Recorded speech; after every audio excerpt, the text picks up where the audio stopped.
abordaje posterior para la mielopatía cervical. Esta es una conferencia que completa la conferencia de Andrés García.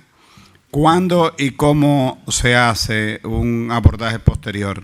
Esta conferencia la va a ofrecer el doctor Ismael Peralta, neurocirujano, egresado de la Escuela de Neurocirugía del Hospital Dr. Darío Contreras.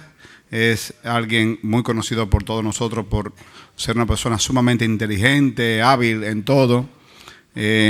Trabaja en el staff del Centro Gamma Knife dominicano de Santo Domingo y es jefe de servicio de neurocirugía del Hospital Alejandro Cabral. Hace columna, hace cráneo, no le deja nada a nadie, todo lo quiere hacer él y es bueno en todo lo que se dedica. El doctor Ismael Peralta, un aplauso para él. Gracias. Cosa que no es buena, siempre es bueno dedicarse como que a algo fijo, ¿eh? Bueno, gracias a todos, gracias por acudir a nuestro encuentro. Un tema realmente interesante y controversial en algunos aspectos, el de la mielopatía cervical.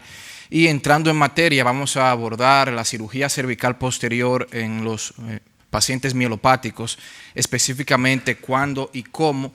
Y la evidencia científica más actualizada la vamos a tomar desde el punto de vista de neurocirugía del Congress of Neurological Surgeons en su guía que salió en el 2009.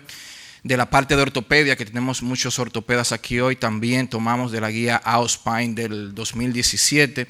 Y Herati y colaboradores generaron una revisión sistemática actualizando las guías previas hasta el momento actual. Entonces, antes de yo operar al paciente vía posterior, necesito saber primero si requiere de operación y para eso tenemos que clasificar la mielopatía en leve, moderada y severa. Para eso tenemos escalas y clasificaciones y particularmente me gustan las escalas sencillas que permitan un aprendizaje más rápido. Yo utilizo la NURIC, sin embargo la escala japonesa toma en cuenta otros factores para precisar mejor la gravedad de la mielopatía, pero si nos quedamos con la escala de NURIC, con dos variables simplemente y rápido podemos clasificar a nuestro paciente mielopático en estos tres tipos. Aquel paciente que la marcha y el trabajo no tengan problemas, a pesar de tener él signos y síntomas mielopáticos, lo clasificamos como leve. Aquel paciente que tenga problemas para caminar, que necesite asistencia y que trabaje pero lo haga con limitaciones, lo encasillamos en la parte de moderado y el paciente encamado y en silla de ruedas como un mielopático severo. Es decir, con esas variables de movilidad o de ambulación y trabajo podemos clasificarlo. Entonces, hay poca evidencia y de baja calidad respecto a la cirugía en pacientes con mielopatía leve. Generalmente el consenso es rehabilitación primero y seguimiento estricto, porque a veces el paciente empeora. Sin embargo, hay variables que él mismo no percibe, que la percibe el médico si hace una evaluación adecuada en el seguimiento, no simplemente datos generales e imagenológicos. Si no mejora entonces con rehabilitación, se le ofrece al paciente cirugía sin que tenga un rango de obligatoriedad. El tema cambia cuando ya abordamos pacientes moderados y severos. Aquí el consenso es a favor de la cirugía, es una evidencia contundente y una evidencia de mucha calidad. También tenemos otro tema con los pacientes del día a día, aquel paciente que tiene una imagenología compresiva medular, pero no tiene signos ni síntomas medulares ni radiculares. Aquí no se recomienda ofrecer cirugía profiláctica al paciente. Se aconseja orientar respecto a los hallazgos imagenológicos, creo que aquí hay 2 imagenólogos o 3, orientar al paciente respecto a esos hallazgos imagenológicos y a los cuidados en el futuro que debe de tener. En casos de pacientes con patología compresiva imagenológica y que tengan entonces signos radiculares más no signos mielopáticos, entre cirugía y rehabilitación está la segunda controversia. La primera era con los mielópatas leves, aquí está la segunda.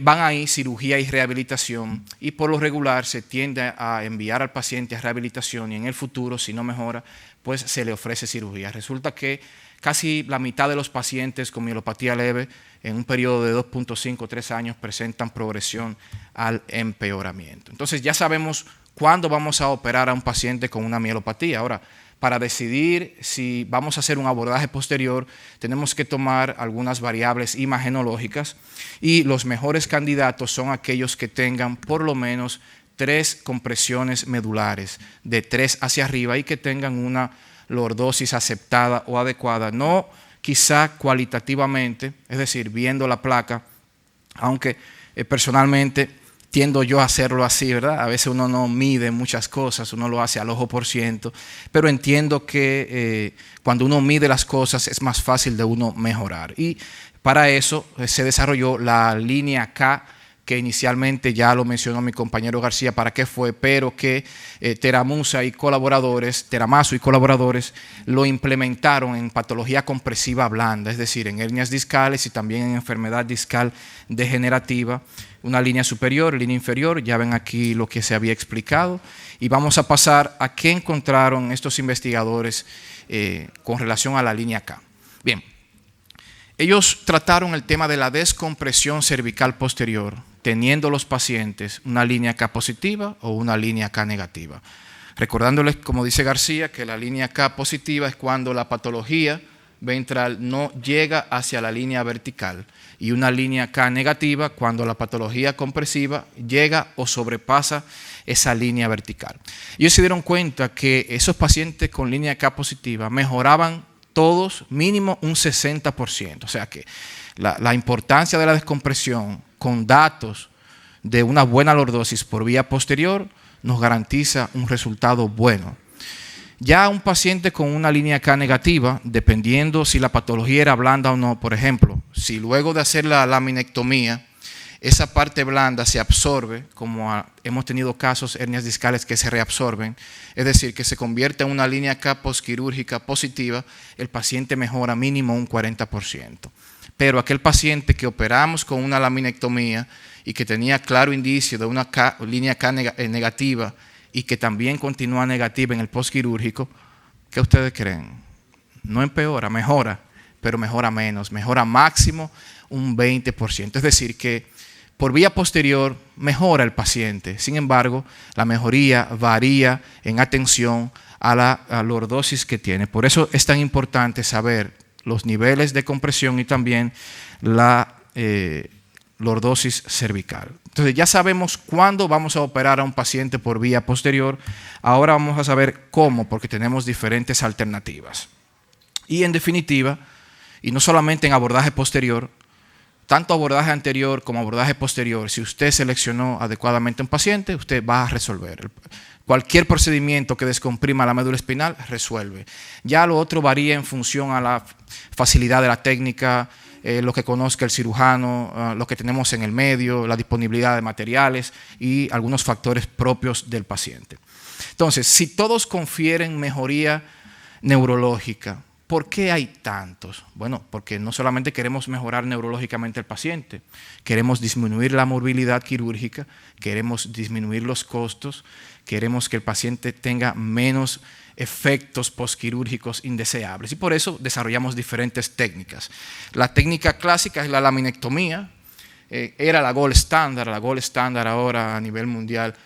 Pelean entre la laminoplastía y la laminectomía con artrodesis. Para los residentes, neurólogos e imagenólogos, la laminectomía es simplemente quitar la lámina de lado a lado en su unión con las articulares, con las facetas, y quitar también todo elemento ligamentario meramente posterior, como el ligamento nucal. Al nivel de compresión superior e inferior, algunos dicen un nivel más por arriba y por abajo que la compresión.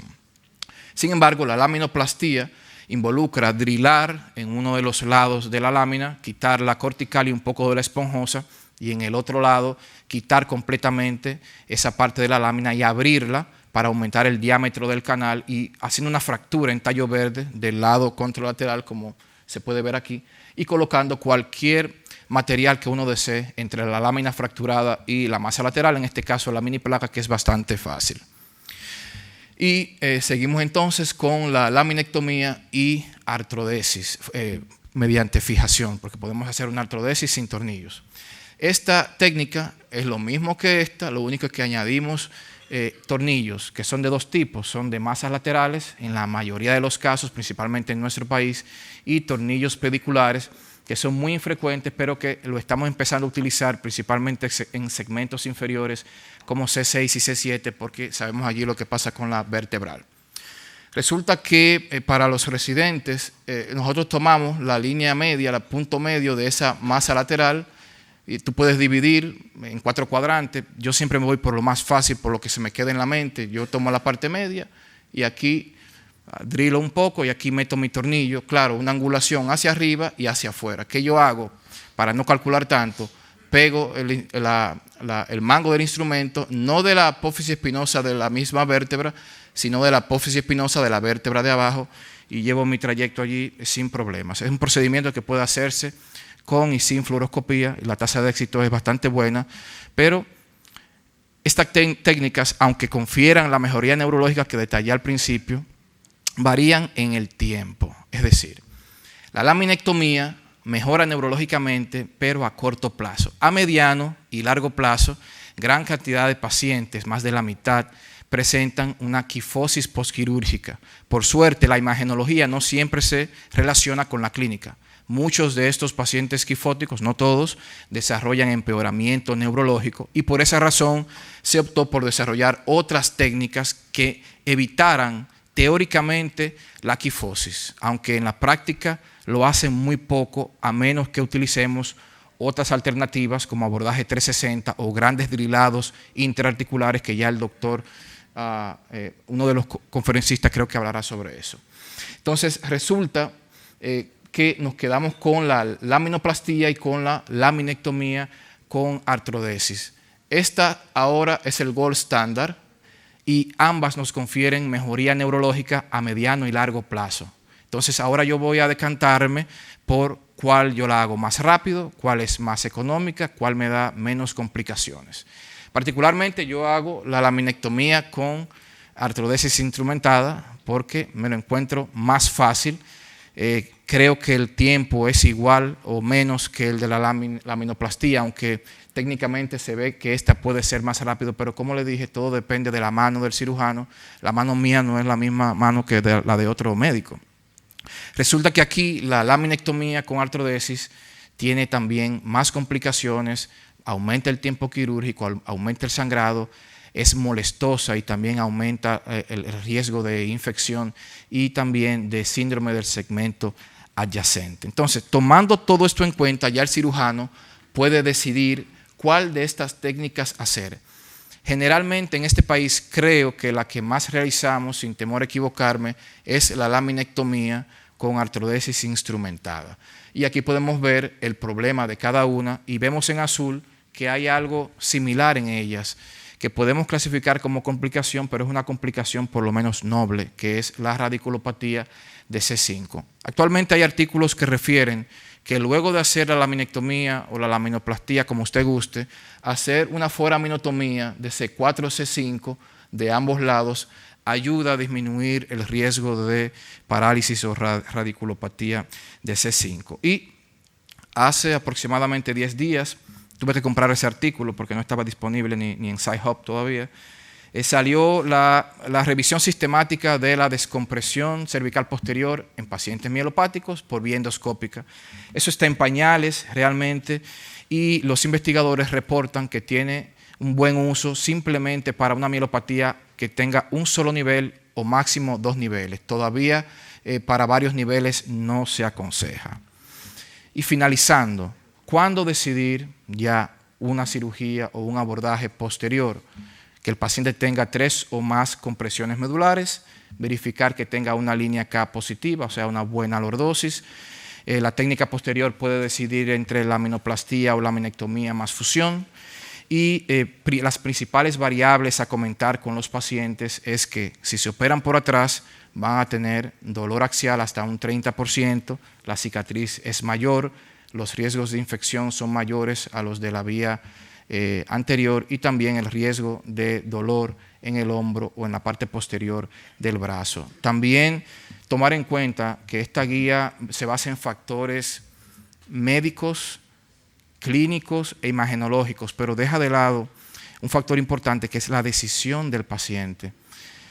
A veces diagnosticar a un paciente con una enfermedad que no requiera necesariamente un procedimiento quirúrgico hace que mentalmente el paciente se sienta lesionado, se sienta indispuesto y que quiera buscar una cirugía, aunque no sea con usted.